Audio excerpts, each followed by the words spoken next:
Good evening, I'm Don Hudson. Welcome to the 7. Let's get a look at the big 7 stories right now. And topping our list, a propane truck exploded in the Coreyton community this morning.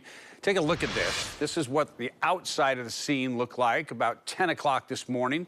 An evacuation ordered, which was lifted about 2 o'clock, by the way. Forced residents within a mile radius to actually leave that area because of safety concerns.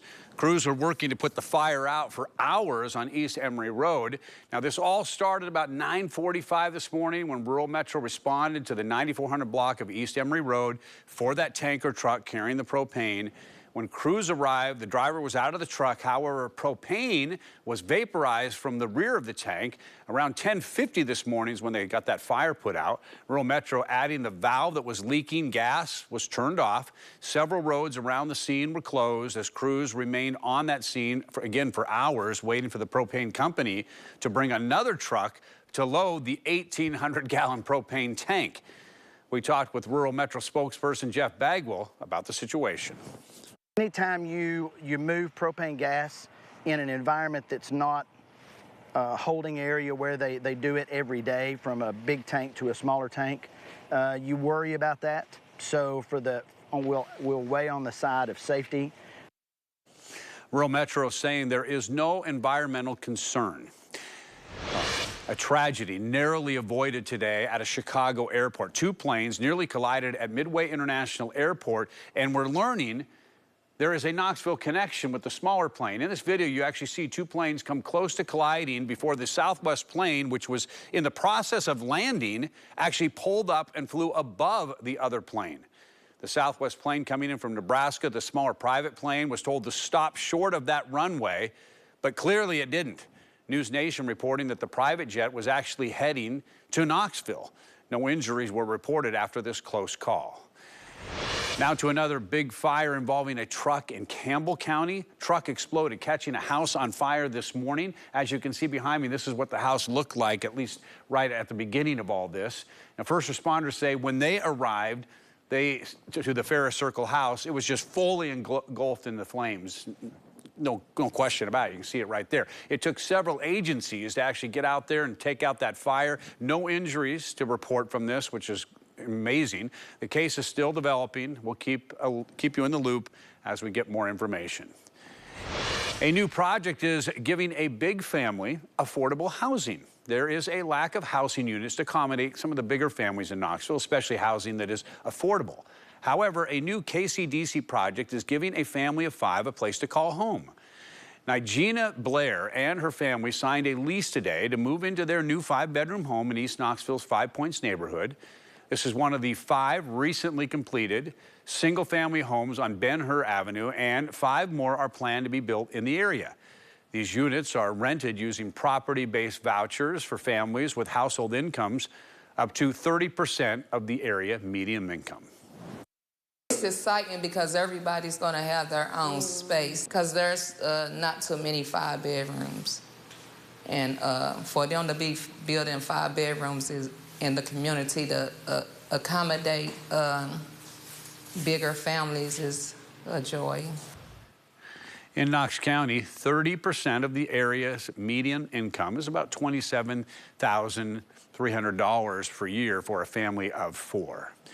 A big number of projects, by the way, are being worked on in Dollywood right now. In the span of nearly 2 months, the president of the Dollywood company has told us that they have started more than 100 projects at the park.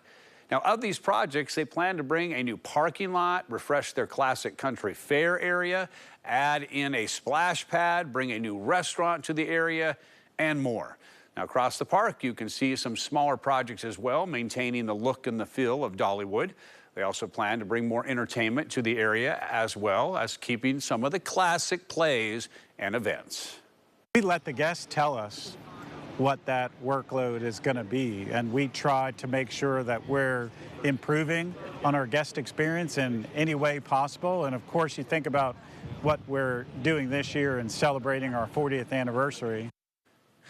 With this new season marking that 40th anniversary, those folks that are involved say they hope to carry on old traditions while continuing to grow with some new ones. All right, big news coming out of the Vatican tonight. The Pope is showing signs of improvement, but the church says he still remains in critical condition. We're told the Pope was able to meet with the Vatican Secretary of State earlier today. This after he had been hospitalized since Valentine's Day with those respiratory issues. But with his older age and this health scare, what happens if the Pope passes away? Well, we turn to the Diocese of Knoxville to find out. The church has been around over 2,000 years, so this is not the first time we've encountered a situation where a pope has been seriously ill. And the church always provides for, a transfer of leadership when a pope dies. Thousands of people have traveled to Italy to show their support for the Pope.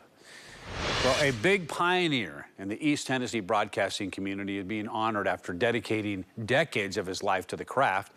The pioneer being honored, the man, I should say, being honored is Calvin Sneed. He is credited as the first black journalist to anchor a main newscast on a television station in East Tennessee. Sneed has a career spanning 48 years across several markets, including Chattanooga, Kingsport, Bristol, and Knoxville.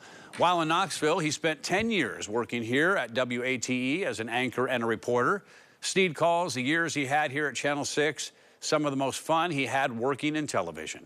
Sneed says what we all know about our industry, technology is always changing. We can't really call it television anymore because it's more than that. It's evolved into something that you basically need to stay on top of technology, especially new technology. The only new technology now is something that's already 2 days old. It kind of feels that way. Sneed also worked with Margie Eisen, a legendary weather person in East Tennessee who died last week at the age of 84.